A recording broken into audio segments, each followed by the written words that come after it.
दुर्धाम के वासी दाता दयाल सतगुरु के चरणों में अनंत कोटि वंदन नमन और सभी सत्संगी भाई बहनों को सादर सप्रेम जय गुरु।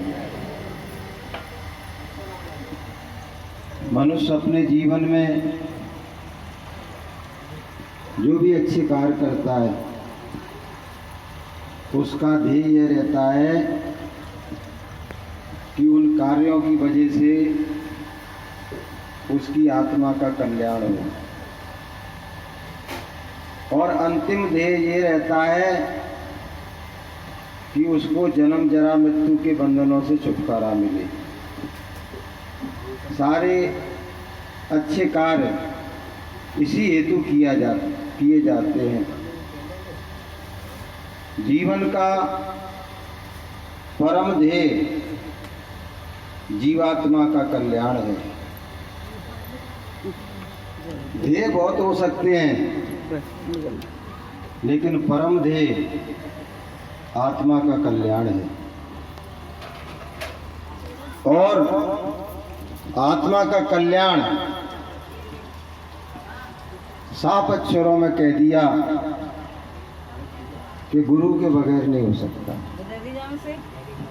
चाहे आप ब्रह्मा और शंकर के समान हो, विष्णु के समान हो, लेकिन आत्मा का कल्याण करना चाहते हो तो आपको सच्चे सद्गुरु की शरण में जाना ही पड़ेगा। कि गुरु बिन भवनिध करे न कोई, और जो बिरंच शंकर सम होई। ब्रह्मा और शंकर के समान भी हो आप, फिर भी भवसागर को आप पार नहीं कर सकते हो, क्योंकि ये भवसागर इतना गहन है, इतना पार है, इतना गंभीर है कि जीव के बस की बात नहीं है कि इसको वो पार कर सके। इतना इसमें नीर भरा हुआ है। जैसे सागर होते हैं तो सागर को तैर के पार नहीं किया जा सकता है, किसी नाव में जहाज में बैठ के ही उसको पार किया जा सकता है। उसी तरह से इस भवसागर को पार करने के लिए आपको सद्गुरु के नाम जहाज पर बैठना ही पड़ेगा। कि नाम जहाज बिठाए के और कीना भव से पार।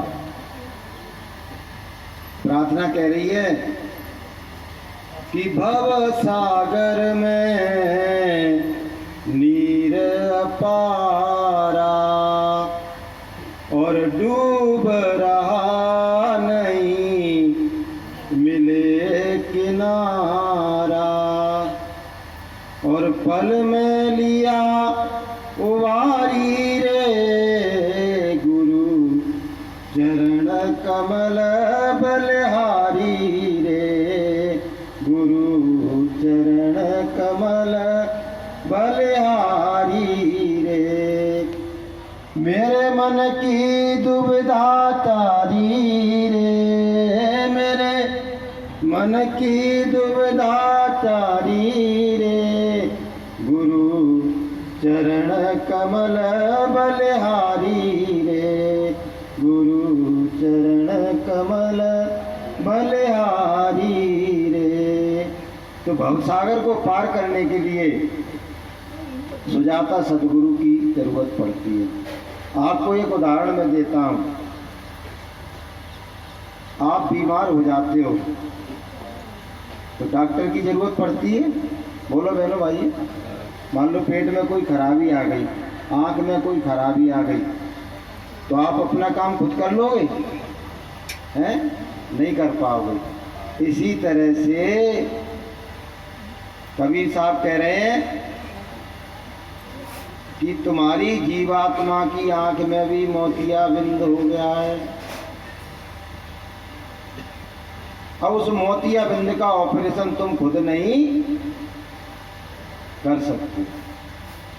कि घट में है सूझे नहीं और ऐसे है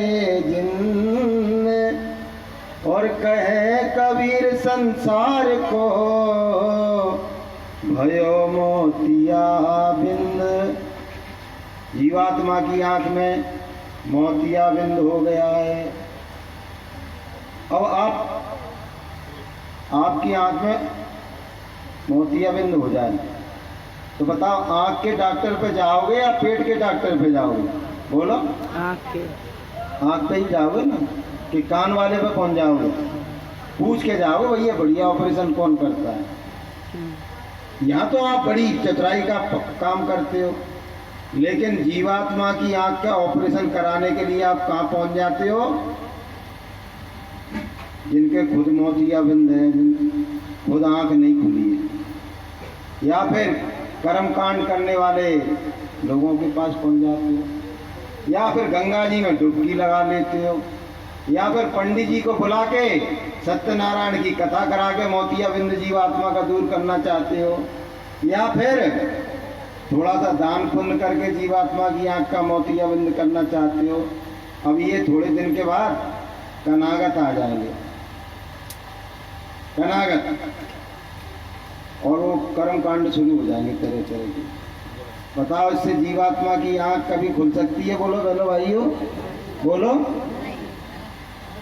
तो ऐसा भरमा दिया है लोगों को, ऐसा फंसा दिया है कि अंधों को दिशा दे रहे हैं, जिनको कुछ मालूम नहीं है आत्मा के बारे में और परमात्मा के बारे में, और वो लोगों को दिशा दे रहे हैं।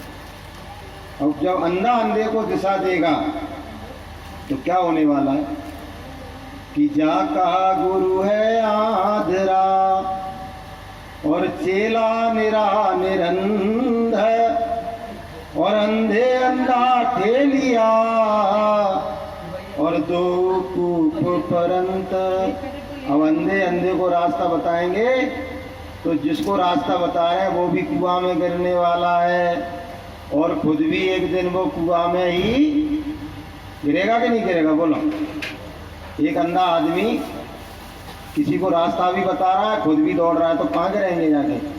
जहाँ खंडक आ गई, जहाँ खाई आ गई, जहाँ कुआं आ गया, और वहीं जाके उनको गिर जाना है।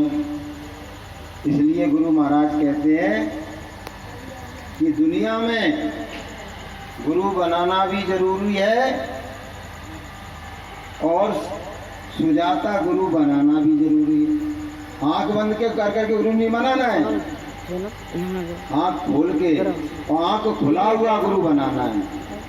अगर गुरु नहीं बनाया तो क्या होगा कि निबरे का नहीं कहीं ठिकाना, कहीं ठिकाना नहीं उसका, और 84 में आना जाना, और यम का बने मेहमान निगुरे नहीं रहना।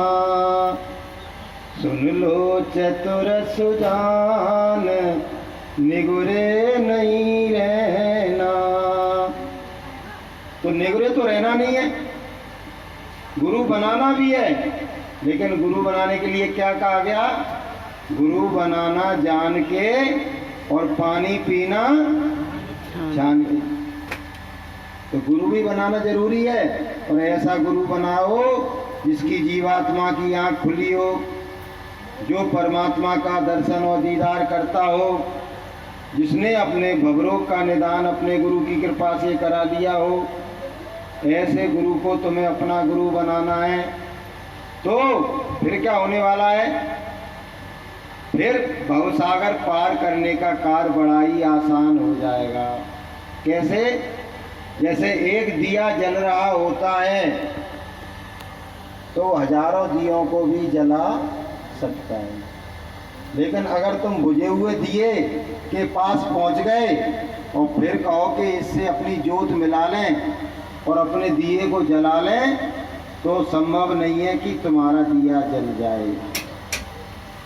कि जले दीपक से मिलकर के हजारों दीप जल जाते, और जगे सतगुरु से मिल निज घट जगा ले, जिसका जी चाहे, और प्रभु जी घट घट में बैठे हैं, बुला ले जिसका जी चाहे। परमात्मा को ढूंढने के लिए और परमात्मा से मिलने के लिए हमको भटकने की जरूरत नहीं है। वो तो घट घट में बैठा है कि घट घट मेरा साइया, घट घट में विराजमान है। और सोनी से जिन कोय, और बलिहारी वा घट की, और जा घट पर घट होए। घट घट में विराजमान है, लेकिन पूजनीय घट और पूजनीय घाट और पूजनीय महापुरुष कौन है? जिसके घट में परमात्मा प्रकट हो गया है। तो हमारे सतगुरु के घट में परमात्मा प्रकट हो गया, इसलिए हम लोग उनकी पूजा करते हैं, उनकी इबादत करते हैं, उनकी बंदगी करते हैं और उनकी जय जयकार करते हैं। बोलिए प्रेम से। बीच बीच में हम जय गुरुदेव के नारे क्यों लगाते हैं? कि हमारे गुरुदेव पूजनीय, वंदनीय, आदरणीय। इसलिए बहनों भाइयों, जो गुरुदेव ने रास्ता बताया है, अगर उस रास्ते पे आप चलोगे ठीक ढंग से सुमरन करोगे, ठीक ढंग से ध्यान करोगे और ठीक ढंग से भजन करोगे, तो हमारी जीवात्मा एक दिन जाग जाएगी। और हमारे ऊपर जो भवरोग लगा हुआ है, जन्मने का, मरने का, बार बार 84 के चक्कर में फंसने का और बार बार नरकों में जाने का, तो गुरु महाराज कहते हैं कि आपने यदि ठीक ढंग से एक जन्म में ये कार्य कर दिया, तो मैं तुम्हारा एक जन्म में ही कल्याण कर दूंगा। बोलिए प्रेम से। लेकिन इस राह पर चलने से पहले आपको क्या करना होगा? जो गुरु महाराज हर सत्संग में बताते थे, मेहनत और ईमान की कमाई को आपको खाना होगा। चाहे आपको थोड़ा मिल रहा है तो थोड़े में बसर करना होगा, कि ज्यादा की नहीं चाहत हमको, थोड़े में गुजारा होता है। कब होता है? जब गुरुदेव की दया होती है, तो थोड़ा भी आप घर में ईमान की कमाई को लाओगे तो उसमें गुरुदेव अपनी दया से उसमें बरकत भर देंगे। तो जब बरकत भर जाती है आपकी मेहनत की कमाई में, तो थोड़े में ही सबका गुजारा होने लगता है। बोलिए प्रेम से। तो मेहनत ईमान की कमाई, और दूसरा अवश्य भोजन का परित्याग। गुरु महाराज कहते हैं कि परमात्मा ने आपके लिए हजारों तरह के व्यंजन बनाए हैं, तो फिर आप किसी को क्यों मारते हो? किसी की गर्दन क्यों काटते हो?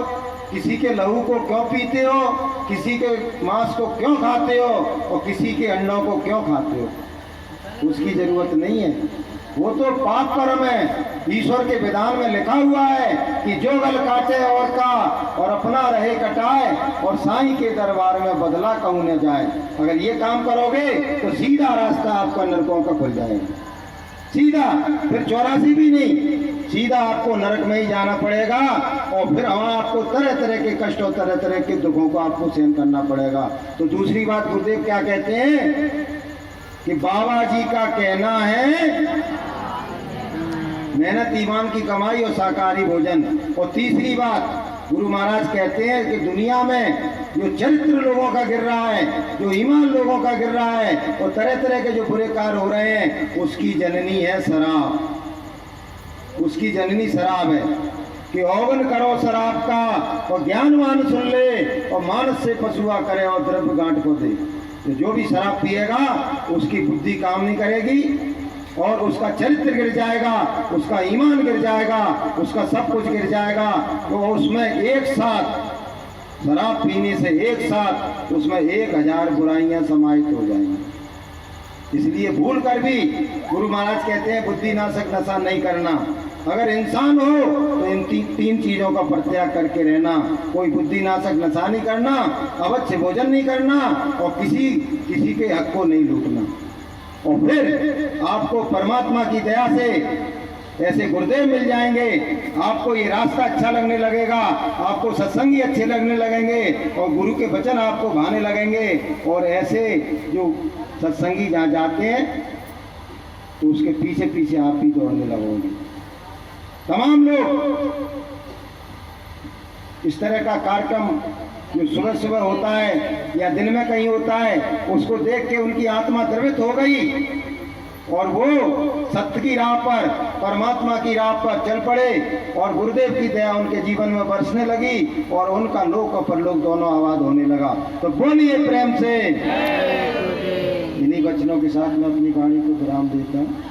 बोलिए प्रेम से जय गुरुदेव।